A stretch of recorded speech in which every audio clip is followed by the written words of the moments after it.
back in 1989, the last part of '89, I had a contractual deal with a television producer in Hollywood who was very, very successful, and he wanted to do a video on me and possibly put it on television about some of my experiences. And we decided we were going to do this, and so what we did is, of course, you'll probably understand. A lot of people in the audience may not know, but if you're going to do a television show, a really professional one, you first of all storyboard the story you're going to tell. You write it all out and storyboard it, and then you collect the pictures and the diagrams and the books and the quotes and everything that you want to present in the video, and you storyboard that. And when you get it all done, then you go into a studio, which my producer already had a small studio in his office in Hollywood that had the equipment that we call offline editing bay. Right. And that's where you take all of your pictures and documents and everything you're going to present in the show, and you record it and put it down on tape and record it, professionally recording it all, so it looks good, sounds good. And then when you got all of that whole 1 hour or 2 hour show completely recorded in your office, then you take those tapes over to a really professional online editing bay, which is very expensive, but that's the Final Cut Pro, so to speak. That's the Final Pro production. And so you take your thing that you've put together with all of the pictures and documents and everything on tape, take it to the studio, and now you're going to put it into the final form before it goes on television. And so we did it in 10-minute bits and pieces.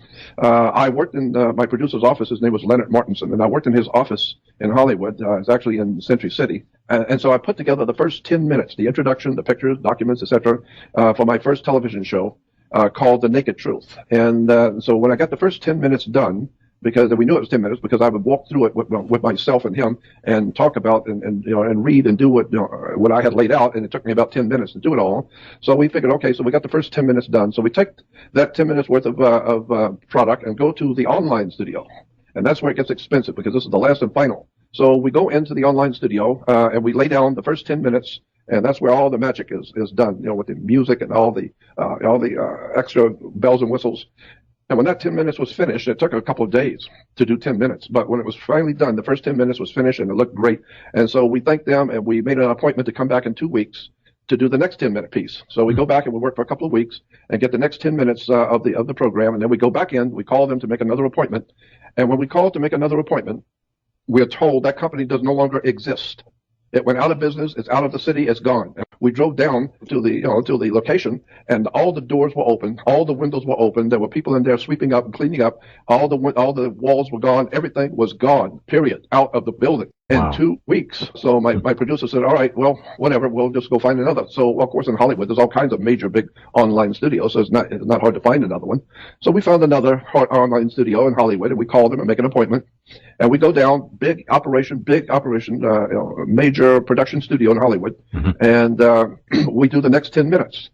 And so when we're through that 10-minute piece, now we've got the first 20 minutes of the show done. So then we go back and we're going to work on the next 10 minutes. And when the next 10 minutes was ready, we call that studio, and they are out of business. They moved out of the building. They're gone. They no longer exist. And we drove down there. Windows are all open. Doors are all open. There are no walls. They moved out. They're gone. It's over. And so we find another company and set it up for the third time. And we go in and do that 10 minutes. And when we're ready for the next one, we call them, and they're out of business, gone, cleaned out. They're not even in the building. Nobody knows where they went. They're just gone, period. And so we found another one. So we call another company. This is the fifth one. And we went down and did the fifth 10-minute period for the video. Right. And when we called them to do the final 10 minutes of a 1 hour show, they were gone. Out of the building. Out of the building. Nobody knows where they went. They are gone. How did you find these companies? In the Yellow Pages? Well, the thing is, Jeff, these were 5 major, well-heeled, highly successful television and motion picture, studios with millions of dollars in equipment and online equipment. These were very well-established houses that Hollywood and television uses. All 5 were out of business, out of the building, and nobody knows where they went, and they're gone within 2 weeks of each other. 5 of them. So I don't know what that tells you. I'm just telling you what happened. So I'm totally sure that somebody in the spirit world did not want me doing what I was getting ready to do. Yeah. And so it became very obvious to Leonard and myself, and Leonard even said that. He says, somebody is giving us a message. Wherever we go to do a little bit of work, whoever helps us is gone, off the planet. They're out of business completely. So what does that suggest? Does that suggest that maybe these companies were already backed by Intel, that Hollywood is an Intel operation? We know that pretty much. But to pull a company apart like that quickly, 5 of them in that period of time, is almost, it defies description. That's really astonishing. And I'm Well, wondering it if they were government, if they were Intel, I could see it. That's how you do it real quick. You pull your assets and you go. But if these were privately owned companies, they would have had to have been threatened or paid off or something if they were privately owned companies. But what was absolutely phenomenal, in my opinion, is the fact that they weren't even a chair left in the building. Bizarre. Every time we went down, the building was wide open for rent, totally open with all the doors, windows all open. Nobody's there, period. 2 weeks ago was a major Did you ask anyone around there? Yeah, we asked and said, well, where did they go? And they said, we don't know. They just went out of business overnight. And then within the last week, they just pulled all the equipment and gone. We don't know where they went, and we don't know what the world. They're just gone. So you got 5 10-minute segments. Yeah. And each one cost a major corporation to go out of business within 2 weeks. What happened to that video, Jordan? Did you finish it? Yeah, well, I finally finished it. But that's a whole story. Say it again? It's hard to believe. I mean, if they wanted to stop you, they could have done something more severe. Well, you would think so, but I'm glad they didn't. But this is absolutely bizarre. It is. And today, if you talk to my longtime friend, my producer, he's in Orange County. He still has a big production company down there. We still talk about that. He's still shaking his head. He said, I have no idea how to explain what happened. Wow. 5 major production companies in Hollywood that were very impressive. I gotcha. Yeah. And they're gone. Well, this is one of the strangest things I've ever heard. Just totally gone. And nobody knows where they went.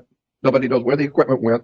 It's all open, wide open. They're sweeping out the place and waiting for new renters because they're just gone. How strange. How really bizarre. Wow. Yep.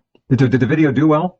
It did very well, and but there's a whole story to that that we'll have to get into one day because it was, it was sabotaged. It was sabotaged, but it still did well. Considering that it was sabotaged, but it still did pretty well, and that's a whole other story. But let me say something to our listeners here about Jordan. If you don't know Jordan Maxwell is without question responsible for the careers of probably more people in the so-called alternative